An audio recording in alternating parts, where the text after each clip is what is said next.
From the far reaches of the Milky Way galaxy, it's Retro Nerd Girl with a film review for you. Today, I'll be reviewing the movie The Red Turtle, released in 2016, starring Emmanuel Garijo, Tom Hudson, Baptiste, directed by Michael Dudok DeWitt.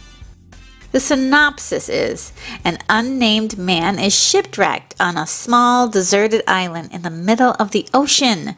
In spite of all of his efforts, a rather large red turtle keeps him from leaving the island. The story. Michael Dudok DeWitt directed a short film, Father and Daughter, released in 2000, which caught the attention of Hayao Miyazaki at Studio Ghibli. If you're not familiar with Studio Ghibli, they are a Japanese animation film studio best known for anime feature films like Spirited Away, released in 2001, Tales from Earthsea, released in 2006, and My Neighbor Totoro, released in 1988. You may hear Americans pronounce the name of Studio Ghibli phonetically Studio Ghibli, but the Japanese pronounce it Studio Ghibli. So I'm going to do the same. Studio Ghibli sent an email to Michael asking if they could distribute his film Father and Daughter in Japan and if he would make a feature film for them.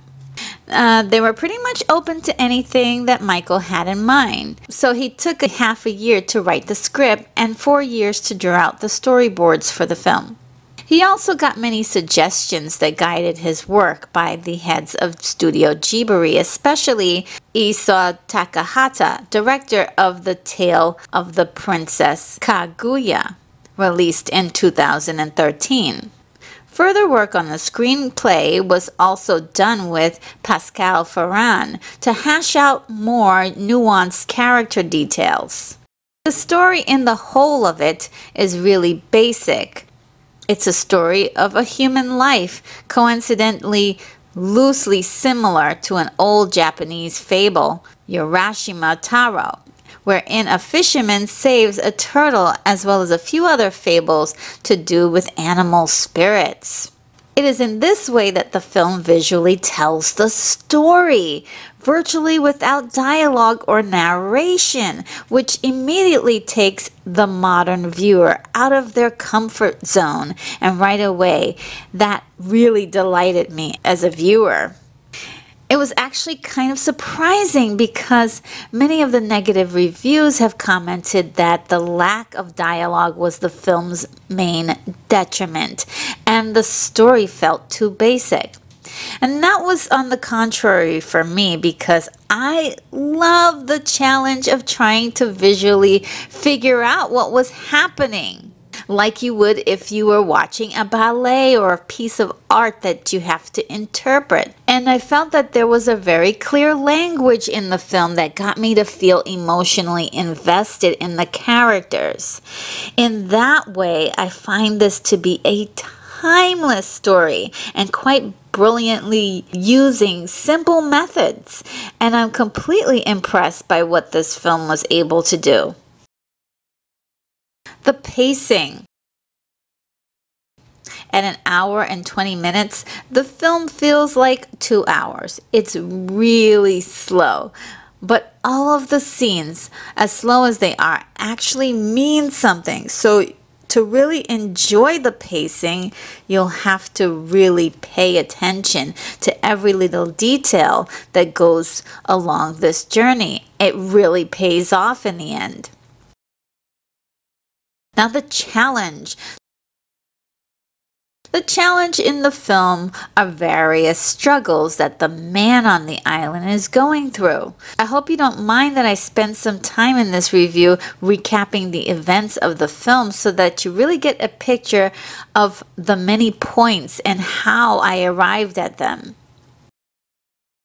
So for the empathy, I had so much empathy for this man on the island. We don't even know his name, and yet I care about him so much.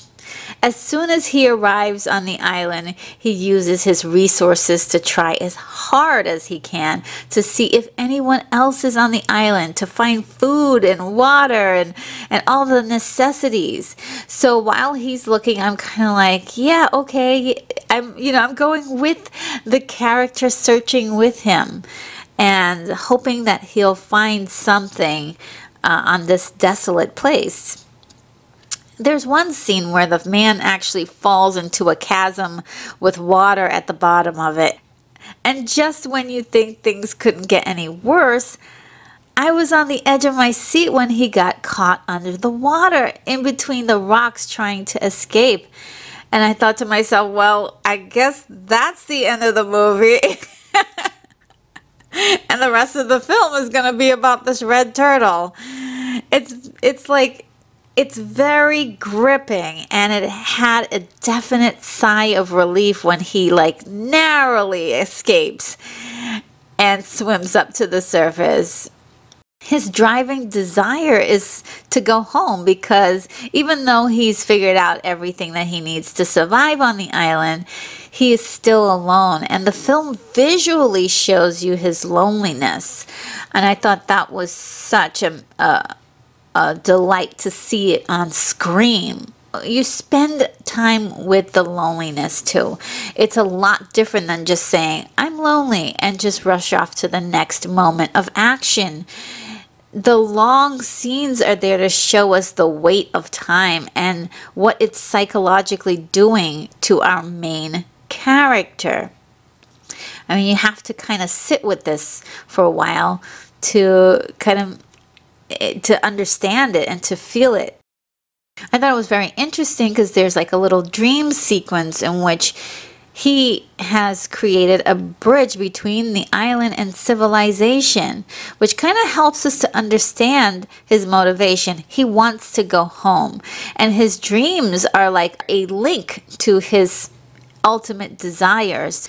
It's used many times in the film to kind of do the talking for us, which I love. Just show us, don't tell us. That's the motto of this film. Now, every time he tries to leave, this large underwater creature is destroying his rafts. You don't see what it is at first. It's just happening. But soon he discovers that it is a humongous red turtle that is preventing him from leaving the island. Now, the red turtle goes to the island, and then there's this huge confrontation between the man and the red turtle. And unfortunately, the man gets really angry and hits the turtle and flips it over. He thinks that he's killed the turtle. Subconsciously, through a dream, where we realize that he doesn't really want the turtle to die. He does have compassion in his heart, and in his desires to try to undo what he did in his anger, he tries to save the turtle. So in trying to save the turtle, he actually kind of does something that magically turns the turtle into a woman. And this is the part of the movie that blows your mind. What is going on? The turtle turns into a woman, and there's a piece where she has her tortoise shell, and she kind of shoves it into the ocean, signifying kind of her devotion of her new life as a human being with this man on the island. She's given up her turtle body to be human with him. And oh God, it's just so amazing and beautiful.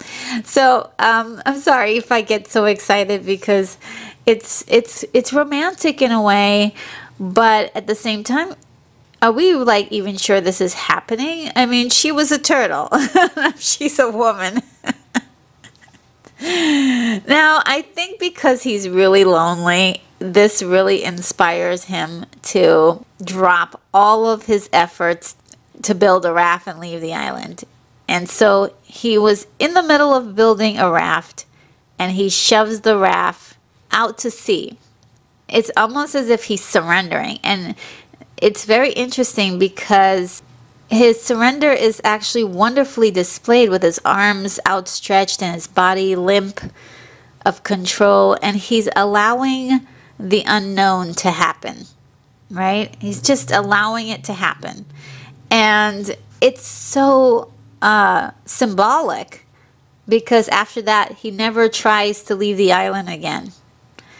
And instead of running away from the island, where he once felt like he was a prisoner, the island becomes his island. It becomes their island. And he learns to coexist with nature and love.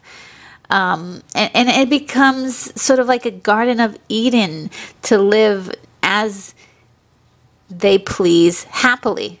You know, and all of this is done without saying a word, without speaking, without anything. And yet you understand what they're saying to each other. You see how the woman gestures to the man that she's forgiven him for killing her or trying to kill her as the turtle. And this needs no words to be spoken or narrator to spell it out for you. You could just feel the language. And I find that to be incredible in a world where we use so much language to tell stories, and there's so much exposition in stories with movies. There's no exposition in any of this, which is just incredible. And yet the world just seems so vast and big, right? There's so many layers in this that's so incredible. Now, their relationship is just told in the most beautiful moments that you can, imagine on this island, where she kind of leads him and he follows, and, she's kind of his guide to find happiness in their companionship. And there's this wonderful scene where they're kind of floating on air, as one might feel when you're in love, and then there's this gorgeous music that just crescendos into a huge climax, and it just brings me to tears every single time. It's so beautiful. Oh my God.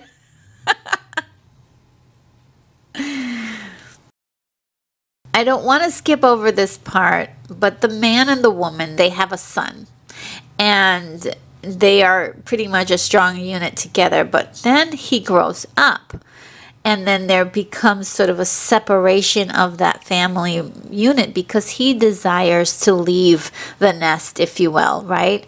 And again, all of this is conveyed beautifully without words, all visually, using dream sequences to demonstrate the inner desires of a character. And it really, one of the scenes that's really hard. Oh my God, I'm getting teary-eyed. Sorry, guys. I've never done this before, but this is so incredible. This movie is amazing to me. One of the scenes that's really heartbreaking is the scene where the son tells his parents that he wants to leave the island. He's going to leave, and it's just so incredible. They don't really say any words, and I think there may be a few times in the whole movie where somebody says, "Hey!" But this particular scene, that's so touching, so emotional. It's all done with gestures and like pointing. You also see all through the film, if you rewatch it a few times, you'll see the foreshadowing that leads to this moment. So you're not surprised it's happening, but the way it's told is so beautiful. The technical aspects. The technical aspects of this film really shines.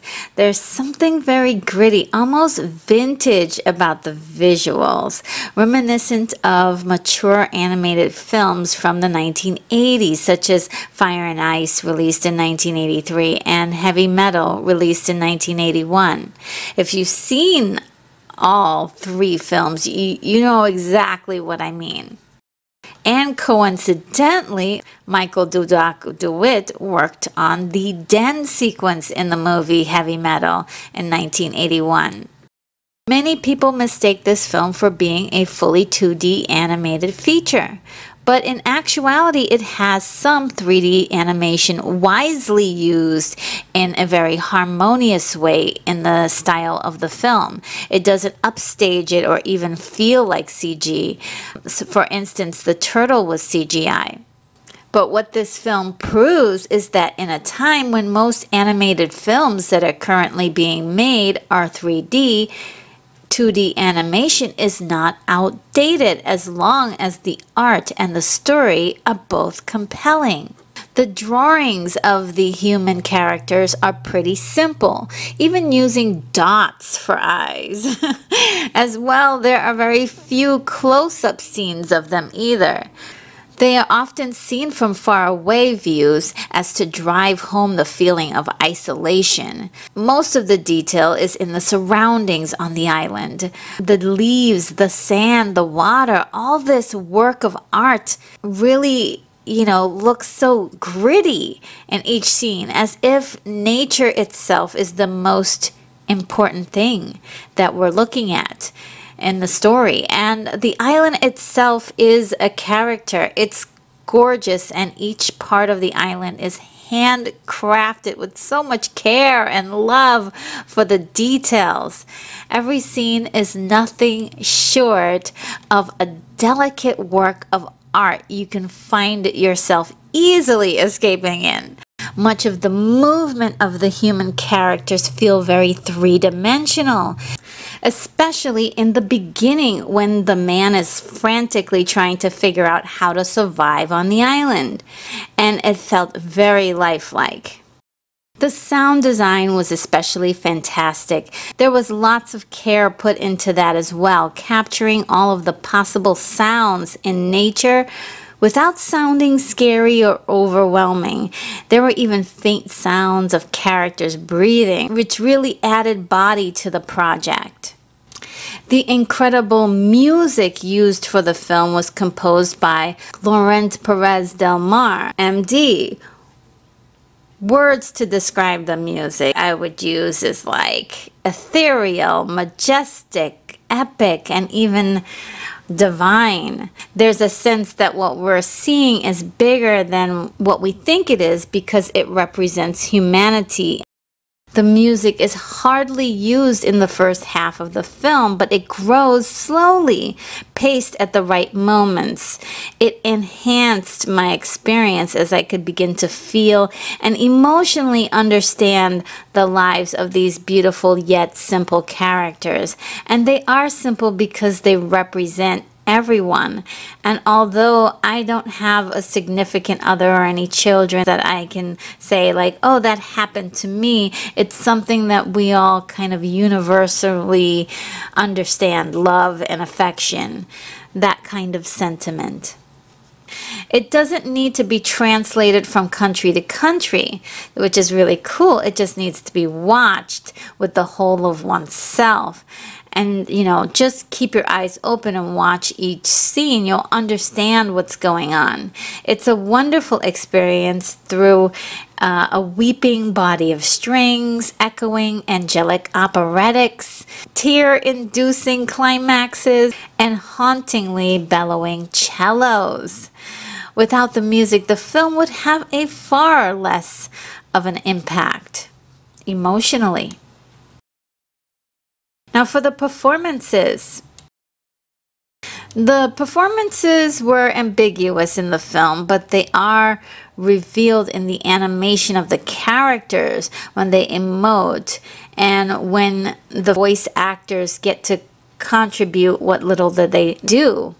And to me, the performances were perfect and harmoniously used in the film. Now, the best part of the film for me, I enjoyed the serious tone of the film. I'm glad there weren't any slapstick moments, but a few moments when characters were being themselves. They had a cute grouping of scavenger hermit crabs that inhabit the island, and they were just adorable, and there were some laughs that you could derive from from their actions. I really enjoyed the idea of using those dream sequences to emote psychological motivations for the characters, which I enjoyed immensely. I mean, that's how you use a dream sequence to reveal something deeper.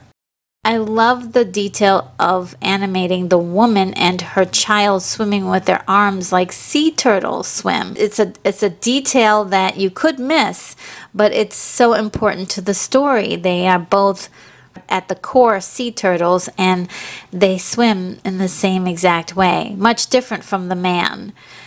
And I enjoyed pretty much everything that I've discussed about the film so far. The story, the music, the animation, you name it. The ending.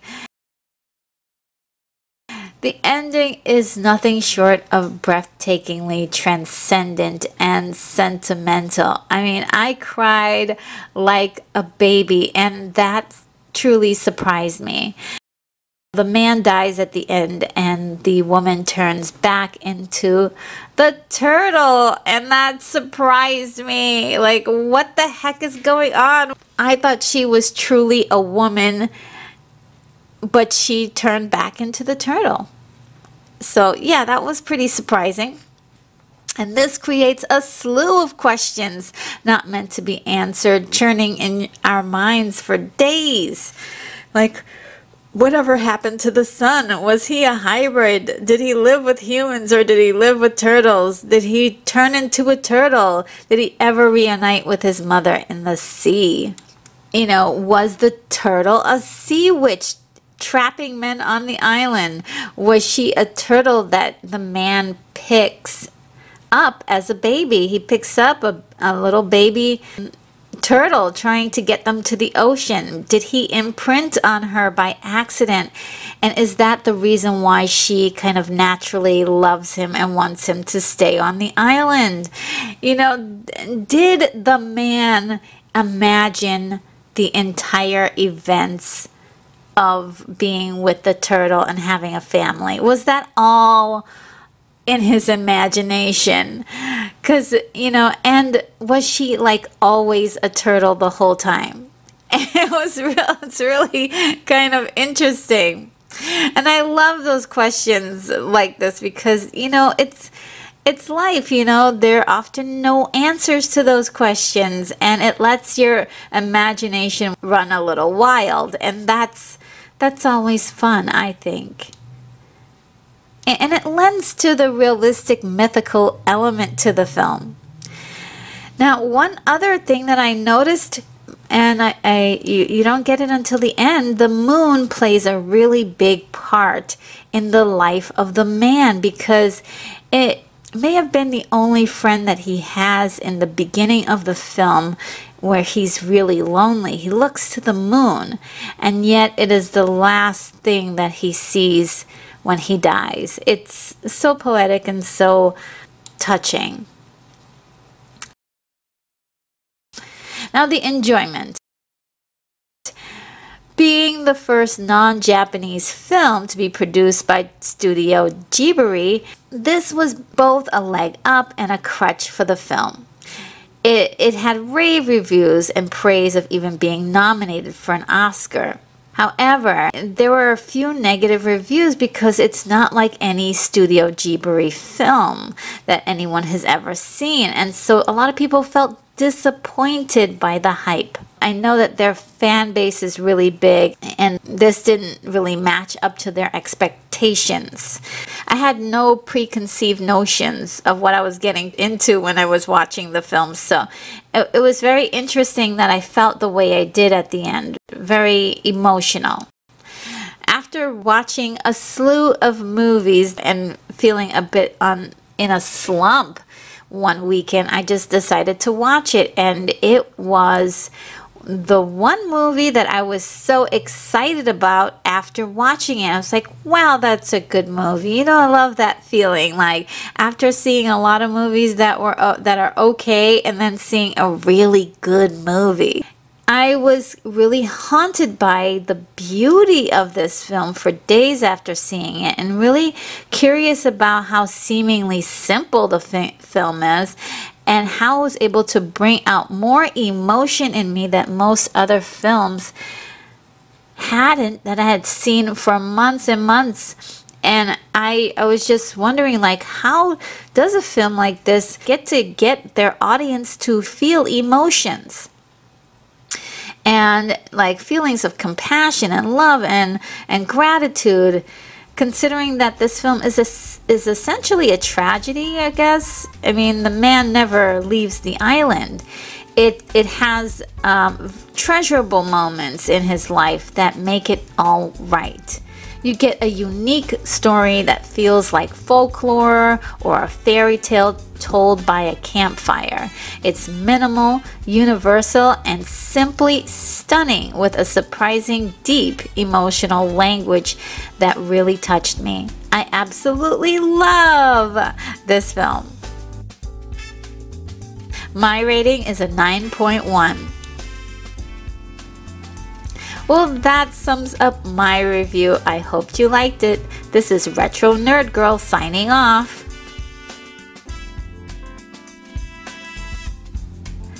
Take care, movie lovers. I'm off to my next review.